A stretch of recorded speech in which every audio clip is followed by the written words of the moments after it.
What is going on, people of YouTube? My name is Kurtyoy and welcome back to a brand new video on the FPL preview where we look at the goalkeepers, defenders, midfielders and strikers you should all be bringing into your teams, as well as our picks for fantasy totes for this game week. Now obviously it's double game week, which means if we did a video after Thursday, we're doing it again on today, which is Friday, which I've left late for a reason, because I've been away in Birmingham and I haven't been able to prepare, and preparing videos takes a while. Got back in about middle afternoon on Tuesday, quite tired, and so Friday was obviously the earliest time I could get a video up without it being rushed and a bit off. So there is that. There's also going to be the fact that we've got double game week coming up and fixtures pretty much end on the Monday, so we're going to hopefully doing a video after Monday on the Tuesday, ignoring all the games from double game week, but when we get the preview out, and then hopefully doing maybe a recap video, maybe if it's not too much bother. But yeah, there is that. Let's just get straight on with the video. The four goalkeepers I have for you today are De Gea, Schmeichel, Kurtyoy and Hart. Now Hart doesn't have a double game week, but he's home to Stoke, so I'd hope that'd be a clean sheet. De Gea, well, home to West Brom, away to Bournemouth, could be two clean sheets there. But Bournemouth I think will be a tough game, I concede in that, but West Brom at home should, fingers crossed, be a clean sheet if you have Man United defenders there. Schmeichel at 5.1, again let's have a double game week as well. Away against Burnley is their first game, home against Southampton the second one. Could be a good game, if not a clean sheet in both, and a lot of saves. So maybe you're looking towards second game at Southampton to be a clean sheet, but I reckon it's going to be a good game week for the Leicester defenders if they play both game weeks. Courtois another one at £5.3 million, quite cheap for a Chelsea goalkeeper, especially when it's away against Southampton and at home, away against Burnley. Sorry, admittedly two away games, but two easy-ish looking away games. Could be a bit of a problem, but could also be 2-1-0s. It's that sort of season for Chelsea. So 2-1-0s means Courtois gets two clean sheets, and that, with maybe a couple of bonus points, could be a good game week for him. Next up, we've got a fancy tote dream team. Obviously, we've got to encounter the double game weeks this week. So I've gone with De Gea in goal, back three of Loughton, Azpilicueta and Davis. We've gone for midfield four of Willian, Pogba, Eriksson and Mahrez, and a front three of Lukaku, Morata and Kane. Now, captain also, I would like to point out, is Cesar Azpilicueta. A bit of a risk, I have to admit. And looking at the team, it's very much Tottenham, Man United and Chelsea. I've tripled up on them with an extra Leicester and Burnley player just to fill up the slots. Azpilicueta is my captain simply because I feel like he is going to be a vital player. If Chelsea get two clean sheets, generally he gets bonus points because of the way he moves forward and how much he's on the ball. If he can get a goal or assist as well, that maximises his points completely. And I think he could have an insane game week. He could also pick up just 2 points, so I'm not too sure what to make of it, but yeah, I think it's going to be a good game week for Azpilicueta, so I've gone with him instead of Kane because, of course, they've got Man City. And bearing in mind, it doesn't matter, as long as they score a goal, Kane will be claiming it, which is the in joke now, so I've ticked that one off the box. But overall, my fantasy tote team is quite good, and I challenge you to try and beat me. Next up, we have the defenders. We've got Azpilicueta, Smalling, Chilwell, Davis, Monreal and Loughton. Starting with Azpilicueta, I'll mention it again. I think Chelsea could get 2-1-0s here. It could also be 0-0s, which, granted, wouldn't be good for the attacking returns.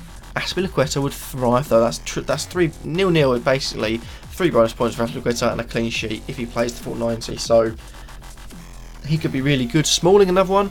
You're not really sure what to expect Man United defenders. Hoping he keeps his first team place and maybe even a goal or two. Two's maybe a bit optimistic, but maybe even a goal could mean Manchester United are well on their way to getting some good point returns, especially if Smalling grabs one. Chilwell's at 4.4, one that's come into my team. A bit of a risk, he might not play, but he should do.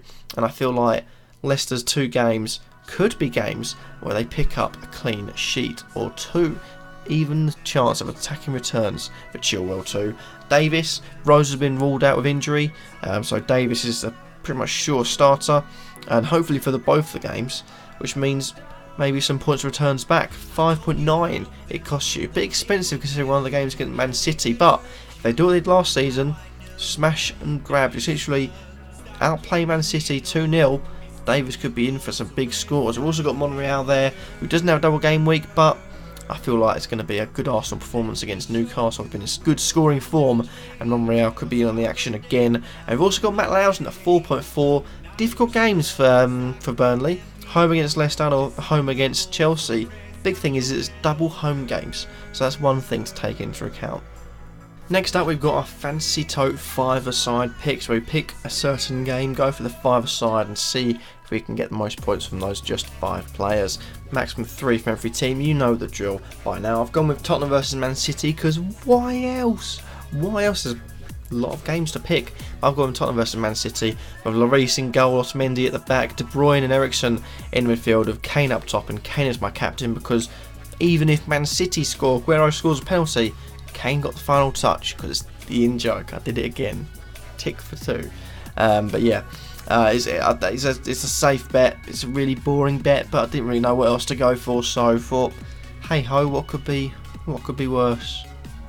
Next up, we've got some midfielders. We've got Christian Eriksen, but we've got Pogba, we've got Will.i.am, we've got Mahrez, we've got Sterling, and we've got Marko Arnautovic. Eriksen there at 9.4.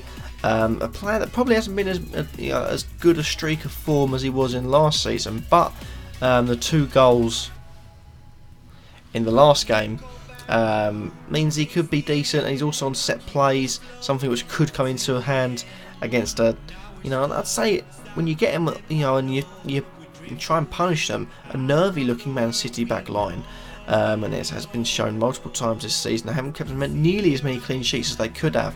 Their tight defence, they'd have been flown the league by now, but it's the reason it's still pretty impressive, not going to lie. As much as I can't stand the club or Pep, it's been impressive what they've done, but I do think Spurs might get something out of this game, and Eriksen will be at the heart of it nonetheless. Pogba, doing well in my team, should be in your team as well. Need I say more? Will.i.am is also in there for Chelsea, £7.2 million.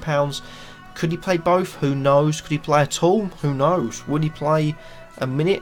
Who knows? Would he play 180? Who knows? But Will.i.am will hopefully come on the pitch at least once in both the games, and maybe get some attacking returns along the way too. We also have Mahrez there. Leicester in good form. At least the attackers are in good form. One of them's getting points, so if it's not Vardy, it's Mahrez. So Mahrez has to be in there really, as well as Sterling. Hasn't got a double game week, has in game week 37, has also got game week next game week where we've got a few teams not playing, so we're worth looking at that and thinking Sterling could be a good bet. Also got Arnautovic as well, 6.9. Home against Stoke, I've already said it, need I say more? Lastly, for the fantasy tote bit, we've got the star club and star player. Star club for me is Chelsea, star player for me is Azpilicueta, simply because those 2 games look extremely like Chelsea 1-0 or 0-0s, and that means bonus points for Azpilicueta, hopefully, who knows. And it also means that Chelsea will get some clean sheet points, and they play 5 at the back, so that's a goalkeeper and 5 defenders getting clean sheet points, as well as usually 4 midfielders and 1 striker, so there's a lot of points to be had there. And if it is 2 clean sheets, so we see, this last game week, Liverpool won the team of the week for just a 0-0 draw, so if Chelsea get 2, hopefully with no other big scorelines to nil, should be in with a chance of winning. Next up we have the strikers, and this is the final segment unfortunately, so you're not going to be complaining if you've made this part in the video, so who knows. But Kane 12.9, Tottenham, again I don't need to repeat myself over and over again.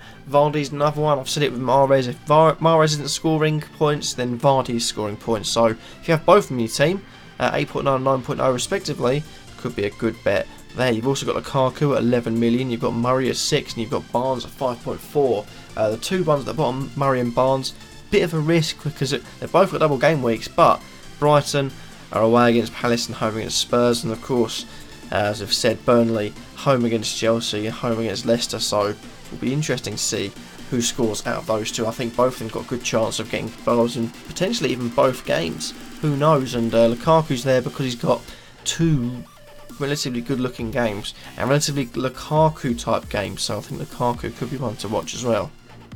But that happens to be that for this video. Hopefully I've enjoyed. Remember to like, comment, subscribe, and let me know in the comments down below, what do you guys think of my picks, and have I missed anyone out? Let me know all that as always, and I'll see you all in the next video, which will hopefully be next week on Tuesday or Wednesday. If not, it'll be reviewing the double game week. Peace.